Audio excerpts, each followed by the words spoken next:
Festive season और आते हुए मेहमान, अगर देखो तो सब कुछ ना कुछ लेकर ही आते हैं। काजू कतली, गुलाब जामुन, मठरी, रसगुल्ला और न जाने कितना कुछ। पर एक्चुअल में हम करते क्या है? उन्हीं की मिठाई उन्हीं को सर्व। और करें भी क्या, आखिरकार हम भी तो वही लेकर आने वाले हैं ना। तो हेलो एवरीवन, इस फेस्टिव सीजन चलिए बनाते हैं एक ऐसी रेसिपी जिसे खा के आपके मेहमान भी पूछ लें कौन सी शॉप से खरीदी। और तब आप इतना कहना कि होममेड है और टैलेंट की बात है, राइट। तो चलिए शुरू करते हैं हमारी आज की रेसिपी। सबसे पहले मैंने लिया है आधा कप तक चीनी, और जितनी आपकी चीनी है ना, आपको उसका आधा यानी कि 1/4 कप लेना है पानी। गैस के स्टीम को कीजिए बिल्कुल लो और चम्मच से हिलाते हुए चीनी को अच्छे से घोल लीजिए। एक्चुअली हमें बनानी है बिल्कुल एक तार की चाशनी। फ्लेवर के लिए डालिए इसमें अप्रॉक्स 1 से 2 कुटी हुई इलायची, और कलर और खुशबू के लिए इसमें ऐड ऑन कीजिए कुछ केसर के धागे। बस अब आप इसे 1 से 2 मिनट तक और चलाइए टिल द टाइम आपकी चीनी जो है वो बिल्कुल अच्छे से घुल जाती है। अब आपकी एक तरह की चाशनी बनी कि नहीं, इसको चेक करने के लिए आप थोड़ी सी ये चीनी का पानी जो है हाथ में लीजिए, हल्का सा ठंडा होने दीजिए। गरम गरम पे एक्सपेरिमेंट मत कीजिएगा, हाँ जी। हल्का सा ठंडा होने दीजिए और फिर इसको 2 फिंगर्स के बीच में आप लगा के देखिए। अगर इनके बीच में एक तरह की चाशनी बन रही है, मतलब आपकी जो चीनी है वो बिल्कुल अच्छे से पक चुकी है। लेकिन अगर स्टिल थोड़ी सी कुछ कमी बाकी है तो इसे 1 से 2 मिनट के लिए थोड़ा सा और पकने दीजिए टिल द टाइम ये दिखने लगे कुछ इस तरह की। ये देखिए बन गई ना एक तरह की चाशनी। बस हमें इसे इतना ही पकाना है। और अब क्या करना है?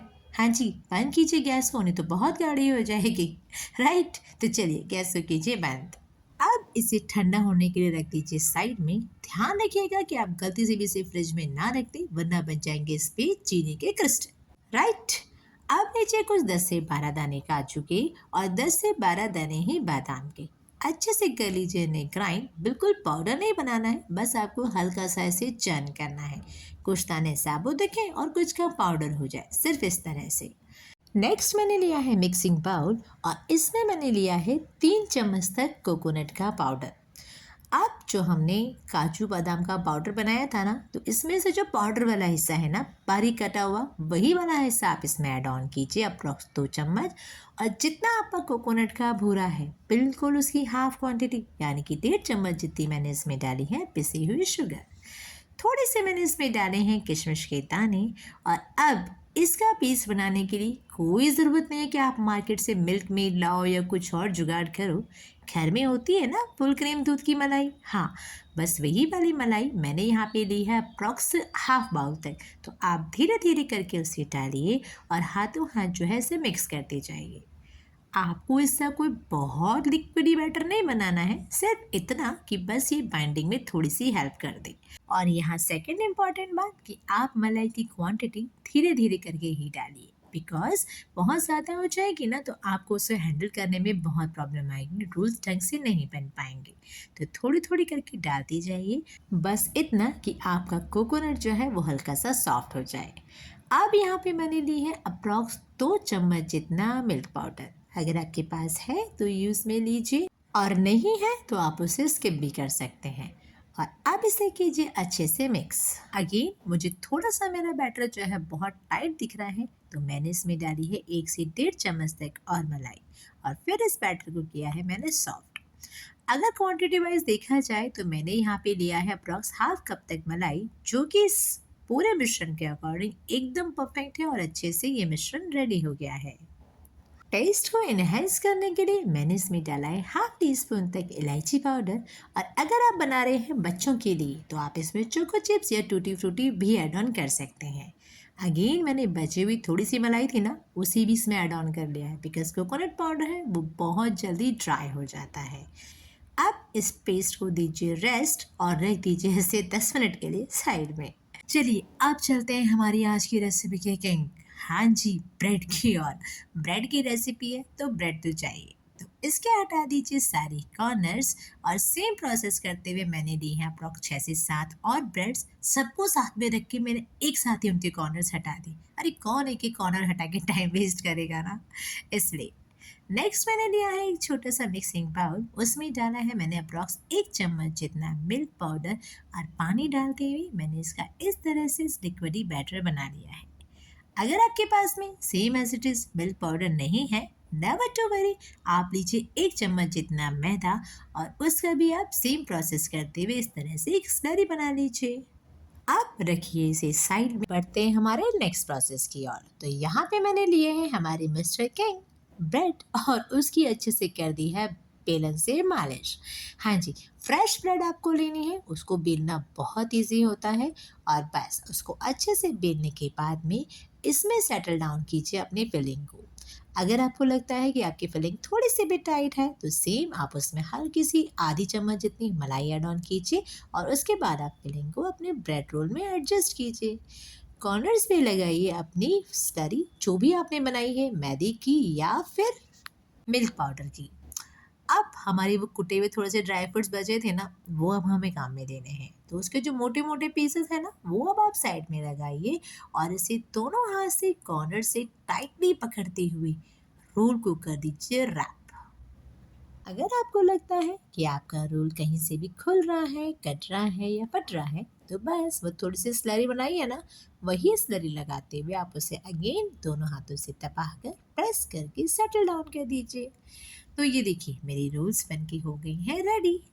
सिर्फ एक इम्पॉर्टेंट बात कि आप पूरा प्रोसेस अगर फ्रेश ब्रेड पे करोगी तो आपके रोल्स बनेंगे बिल्कुल परफेक्ट, और अगर ब्रेड होगी थोड़ी सी भी पुरानी ना, तो फिर रोल होते टाइम वो खूब फटेगी और आप बस उसमें स्लरी लगा के उसको जोड़ते ही रहोगे, है ना।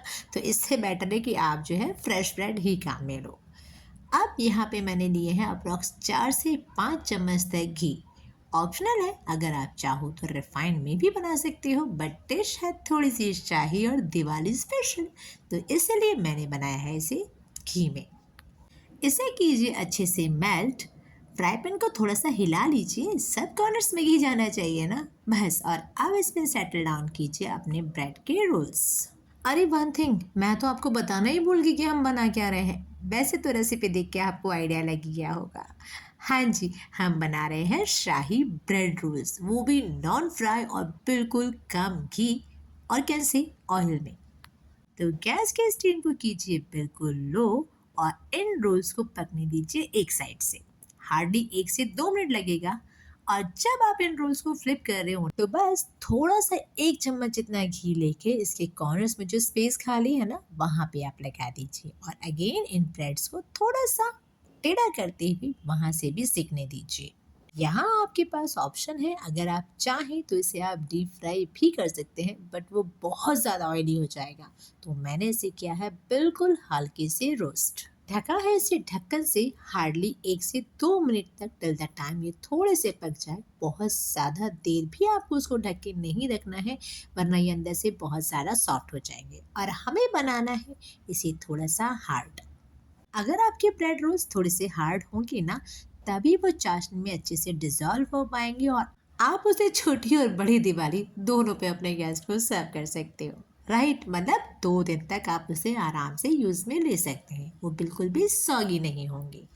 तो अगेन जब मैंने फ्लिप करा है, 1 चम्मच जितना घी लेके मैंने सब कॉर्नर्स पे अच्छे से लगा लिया है और सेम अपनी ब्रेड को फिर से कर दिया है फ्लिप, थोड़े से और ब्राउन कलर और कैसे पकने के लिए। हमारे ब्रेड रोल्स भी हो गए हैं रेडी। थोड़ा सा होने दीजिए इन्हें ठंडा, गरम गरम में बिल्कुल नहीं डालना है, वरना क्या होगा, हाँ जी, सॉगी हो जाएंगे। और इम्पॉर्टेंट थिंग, जब आप रोल्स को चाशनी में डिप कर रहे हो तो आपकी चाशनी होनी चाहिए बिल्कुल रूम टेम्परेचर पे। आपको उसे फ्रिज से बिल्कुल नहीं रखना है, जैसे मैंने पहले बताया था, अच्छे से बस ठंडी होनी चाहिए। डिप कीजिए 1 बाय 1 अपने रोल्स को, सिंगल वन टाइम, आपको इसे डुबोकर भी नहीं रखना है। जस्ट आप इसे एक बार हल्का सा डिप कीजिए, निकालिए इसे अपने सर्विंग बाउल में और इस तरह से आप इसे करते जाइए अरेंज। अब यहाँ सबसे मेन इम्पॉर्टेंट क्वेश्चन कि गैस जो स्वीट लाए हैं उसका क्या करेंगे। वो तो हमारी बनाई हुई होममेड और टैलेंटेड डिश एंजॉय कर लेंगे, लेकिन उस डिश का जो वो लेकर आए हैं वो है आपके लिए एक बिग प्रॉब्लम। मैंने तो आपको बता दी है एक ऑसम रेसिपी, जिससे ना सिर्फ आपके गेस्ट होंगे हैप्पी, और जब पूछ लेना कि कहाँ से लेकर आए हैं तो प्लीज़ होममेड बाय निशा को लाइक शेयर एंड सब्सक्राइब उनके फोन में भी करना बिल्कुल मत भूलिएगा, जैसे आपने अपने में कर रखा है। तो ये लीजिए, हमारी डिश बन के हो गई है बिल्कुल रेडी। थोड़ी सी मैंने इस पे पोर की है और हमारी मीठी मीठी चाशनी, सो देर तक आपको आए मीठा मीठा फ्लेवर। साथ में मैंने ऐड ऑन किया है इसमें कुछ ड्राई फ्रूट्स, कुरेट किया है डेसिडेटेड कोकोनट पाउडर से। इसी के साथ हमारे शाही रोल्स बन के हो गए हैं रेडी। उम्मीद है आपको मेरी रेसिपी अच्छी नहीं बल्कि बहुत अच्छी लगी होगी। इस फेस्टिव सीजन इसे जरूर बनाइए, शेयर कीजिए अपने अनुभव होममेड बनाने शामिल। मिलते हैं जल्द एक नई वीडियो के साथ। Till the time, thanks for watching.